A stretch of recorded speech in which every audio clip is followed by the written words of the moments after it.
এটা একটা বেলাম্বু গাছ। এটাকে বেলাম্বু বলে, অনেকে বিলিম্বি বলে। খুব সুন্দর দেখতে একটা গাছ।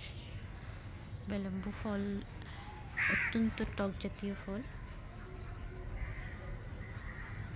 এগুলো বেলাম্বু ফল। চট্টগ্রাম অঞ্চলে প্রচুর বেলাম্বু গাছ দেখা যায়।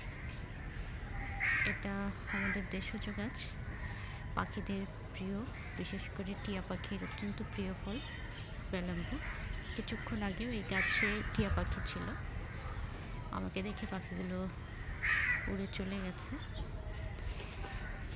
বেলাম্বু সাইট্রিক জাতীয় ফল, অত্যন্ত টক। এটা বিভিন্ন তরকারির সাথে খাওয়া হয়, ডালের সাথে, ছোটো মাছের সাথে অত্যন্ত সুস্বাদু। অতিরিক্ত যেহেতু সাইট্রিক ফল, অতিরিক্ত খেলে এটা ক্ষতি হতে পারে। গাছটাও খুব সুন্দর। বেলাম্বু পুষ্টিমান, অনেক ভালো, ভিটামিন সি, প্রচুর ভিটামিন সি আছে, অন্যান্য গুণগত মানও রয়েছে। বেলাম্বু গাছ বিশেষ করে টিয়া পাখির পছন্দের ফল বেলাম্বু।